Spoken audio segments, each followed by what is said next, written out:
Hello everyone, it's Patricia Warby, Alchemy Therapies here, and today I want to continue my series on pet loss and grief.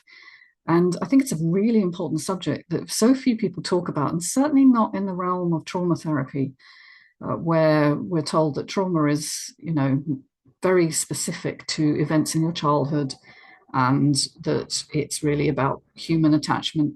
And in fact, what I found is that the outpouring of support and love since I lost my beloved animal companion, Sidney Bobcat, to give him his full title, has been extraordinary, with many people sharing their experiences in the comments in the first two videos and in subsequent emails I've had and cards that have actually been sent to me from friends and followers. So thank you all for that. And I really appreciate the sharing as well of your experiences.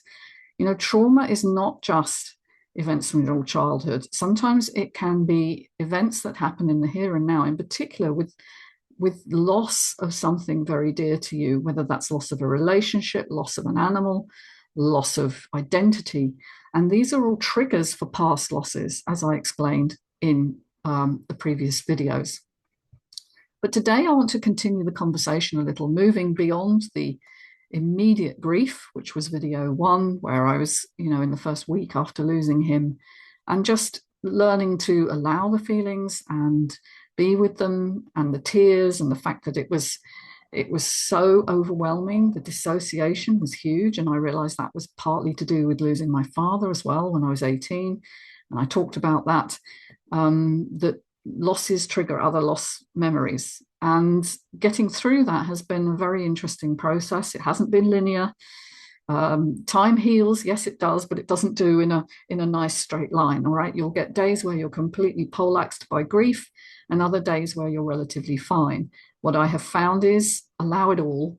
The days where you're poleaxed by grief, allow yourself to talk it through with others, allow yourself to cry, allow yourself to just do something outside in nature, if possible, just working through some of your feelings, and just allow, do not repress those feelings. On days where you feel better, there is also the guilt that creeps in. I should be feeling sad because I've only just lost him, and I've just noticed I've had half a day without thinking about the animal, the loss I've had. And just remember that this is something that is individual to you. It can differ day by day, from person to person. I think the deeper you experience connection, the greater the grief afterwards. And so it's really proportional to the amount of love you had for that animal. And therefore something to be celebrated if you can, to understand and remind yourself of the good times, as well as maybe the last few days or weeks, if, like me, you had to euthanize. That's something I covered in video 2, which was to do with guilt. The guilt that comes from having to make that decision for another living thing, another living being, to make that decision for them to lose their life is a conundrum, an emotional conundrum that I've never had to face before in my entire life. And so it was really, really difficult. I knew it was the right thing to do, but nevertheless, to deliberately end the life of another animal is and the potential loss that is coming. And as I say, the countdown weekend before that appointment was booked was just unbearable. So I don't want to go over old ground. What I really want to do is update you on what's happened since. Now, I did intimate in the second video that I had been contacted by an ex-client of mine, a lady who is, much to her surprise and mine, becoming an animal intuitive or animal communicator, which basically means you get messages from animals that are kind of arrive in your mind, whether the animal is currently alive or deceased. It seems to be as equal accessibility for both of those scenarios. She's been talking with current live animals that she's been meeting on walks.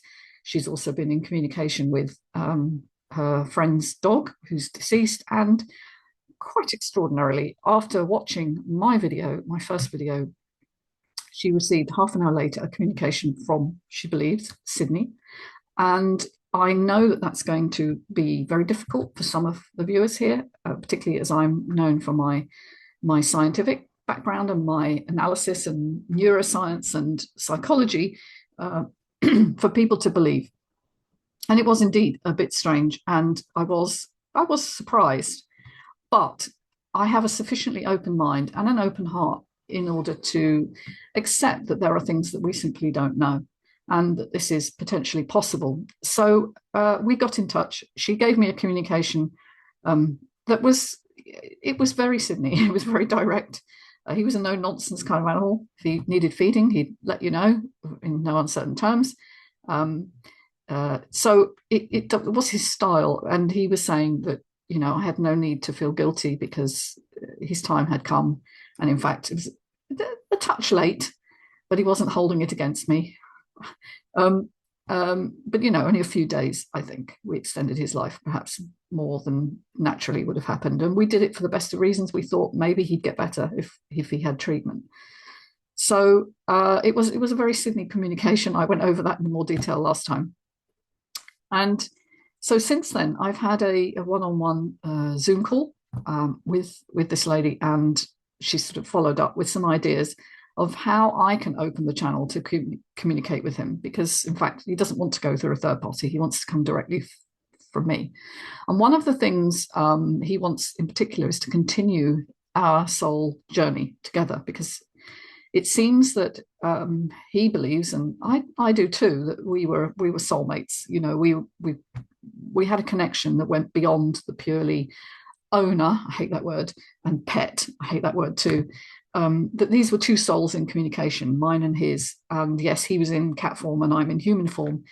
But we now know, or we think we know, that there is possibly something that persists beyond death from near-death experiences that some people have experienced, and also this notion that you can communicate after someone's death. You can communicate with them, which I had with my mother via a third party, and the information I received was incredibly accurate and unknown to other people, and certainly unknown to this lady that interceded on my behalf.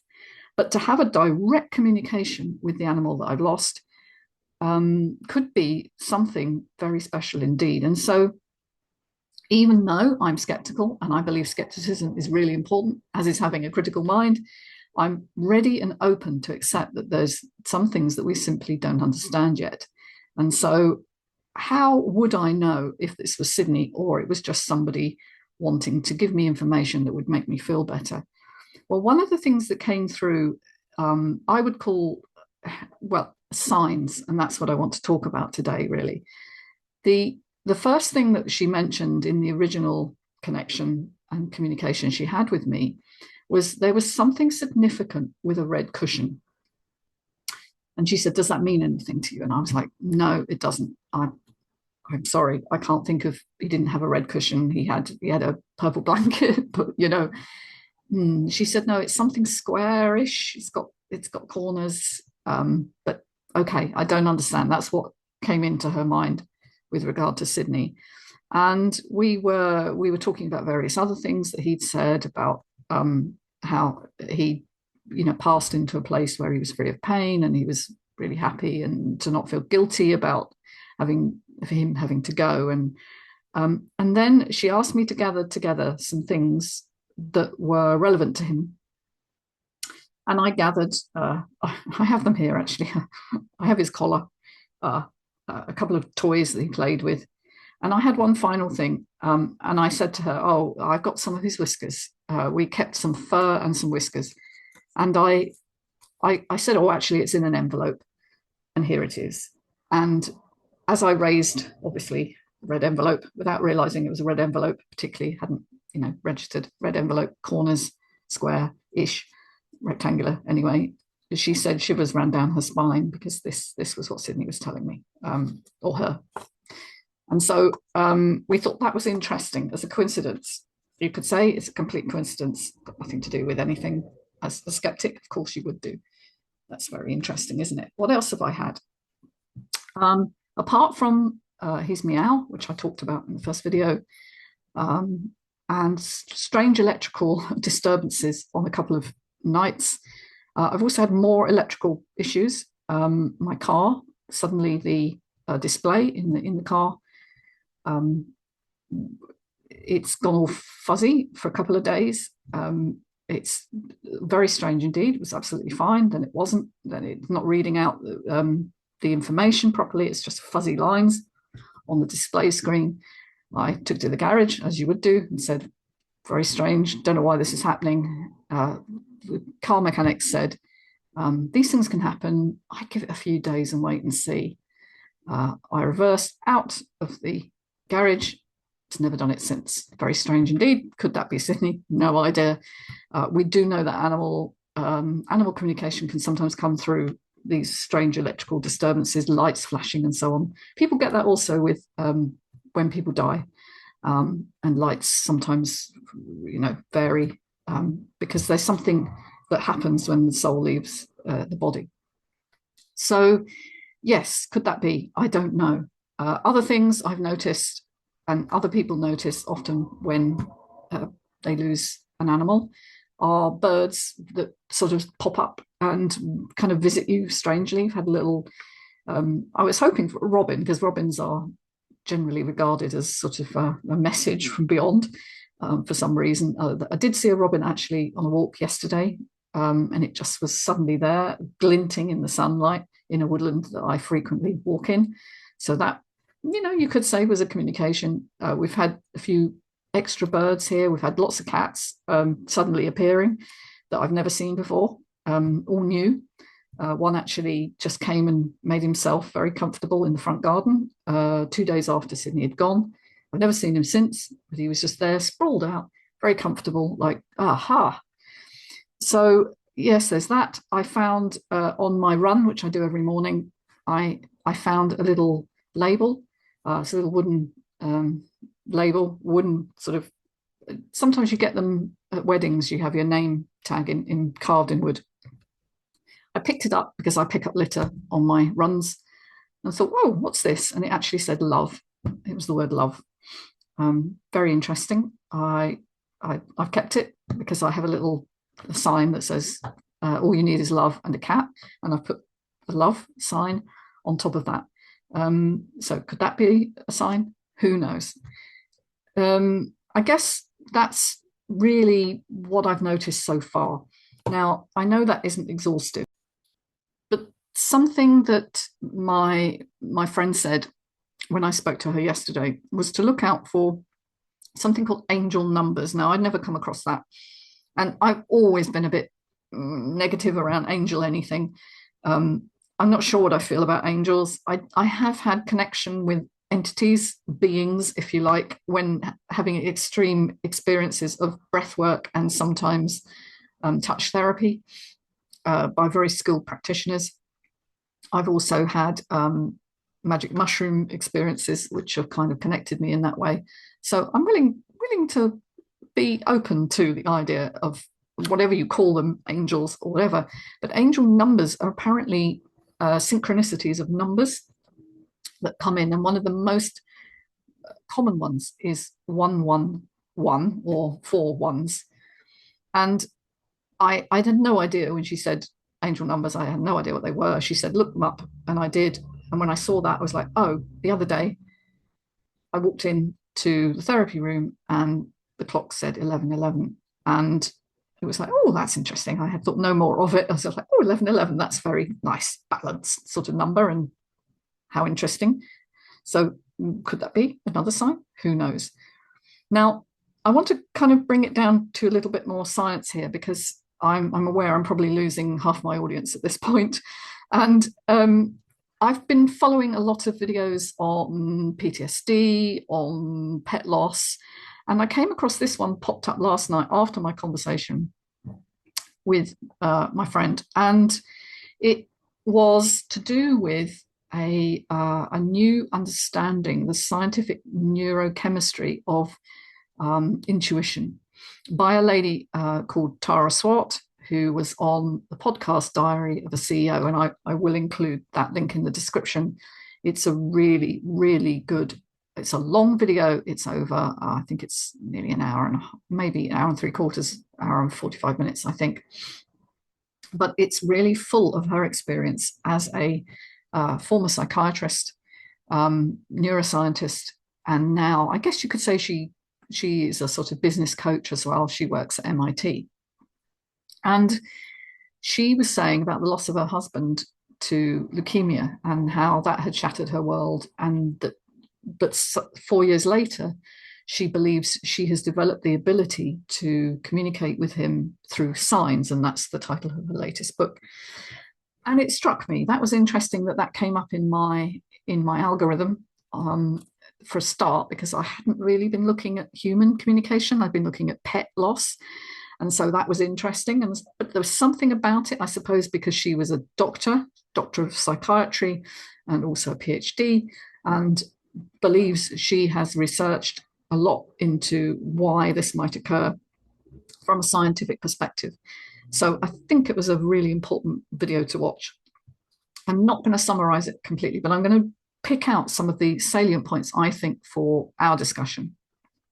And the first thing is that she believes that it's something that everybody can develop, and it isn't just limited to strangely, uniquely gifted people, that we all have this ability. And the reason she believes that is because her research has shown you that you don't just have 5 senses, which is what we're all taught, sight, sound, taste, smell, and touch, that we actually have 34. And she goes into some of those, including things like the sense of our blood pH and blood pressure and tension in our muscles and so on and so forth, that there are parts of our brain dedicated to picking up those signals, and she considers those separate senses, which I thought was really interesting. Balance mechanism, of course, would be another one. And why not gut instinct as well as another?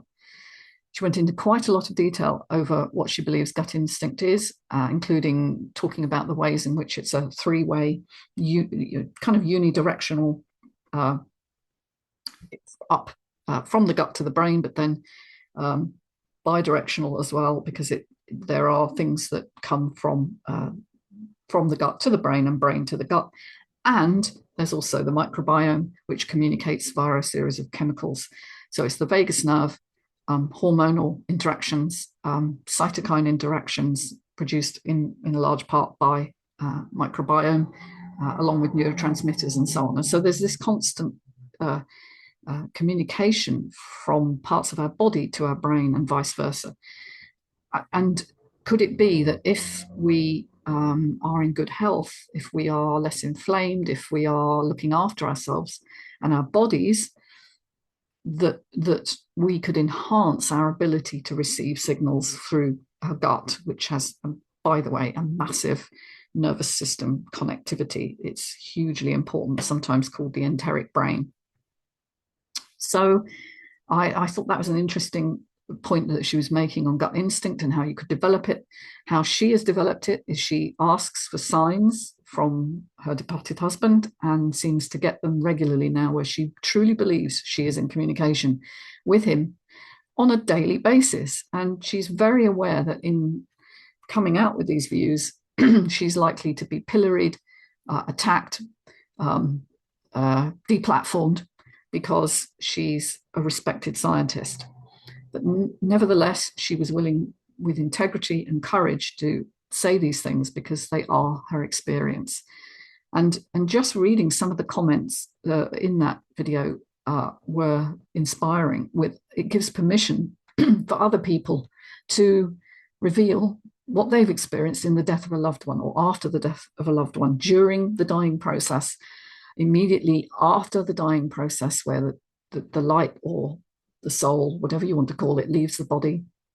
And then afterwards, is there a connectivity that's possible? It seems there is.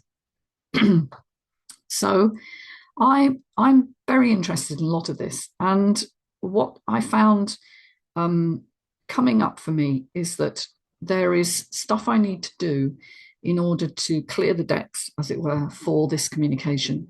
It isn't enough just to will it. You can't do this with willpower. In fact, that turns it off because it's very analytical. It's very left brain. It's very driven by logic, and this isn't logical. None of this stuff is logical. This is intuitive. Ancient cultures knew this. That's why there was storytelling and dancing and chanting, because that is what accesses these states.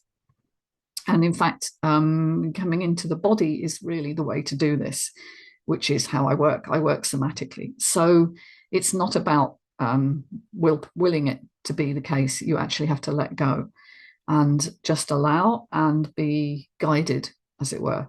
That's certainly how it works. Whether I'll be able to develop these abilities, I have no idea. I'm going in with an open mind and an open heart.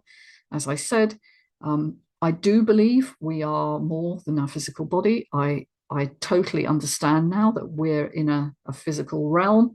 We're having this physical 3D experience, but there's something beyond that. I think I had that connection with my animal companion, and you may have had it with yours. It's only the human ego, really, that believes we're superior and we're somehow elevated above, but actually we're part of the experience of all life, all life. So what seems to be happening right now is that I've had some further communications. I've been told via this lady that Sidney wanted to help me clear the energy of the room in which his last day was experienced, which is this room I am recording from. He called it the study. Well, I guess that's understandable because it's where I work. It's where he would have been, he usually was, and where I recorded him, and I took various photos on his last day, which I then posted onto a memory wall of him, which I talked about in the first video. He doesn't like the first photo, apparently, because it's one of him in his ailing state, and he said it had kind of illness around it. The energy was very much around his illness, and he wants to be remembered for who he was before he got ill. And so I actually took that quite seriously, and I have tried to change the photos. I'm going to need to contact the people I uploaded it to. So I've done that. I've also been through the room, and I have finally cleared the energy a little, and cleared it quite literally of reminders of him.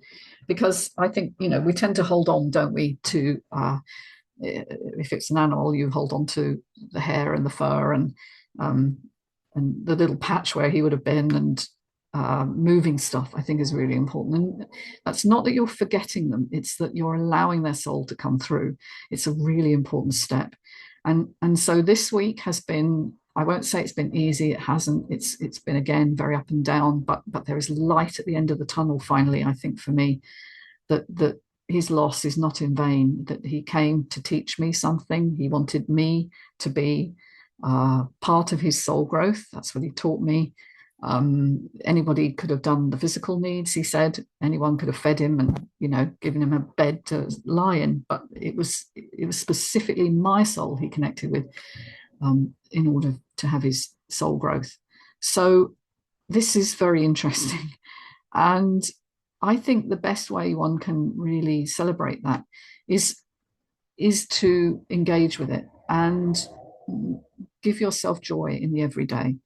Something that both my friend and also the lady Tara Swart talked about was connection with nature, and going into nature and finding solace and comfort and connection there, because our current lives are so disconnected in so many ways. We are technically advanced. We have amazing capabilities of connecting with people in other countries at the push of a button. But what do we really have in terms of connectivity with our communities, with other people, with other living things? I mean, I go out in nature every day. I make it my absolute priority because it's where I feel most at peace. And I would encourage you to do the same. It's worth remembering, of course, that our pets, our animal companions, are often really important to us because they're a deeply spiritual, soulful connection that is unconditional.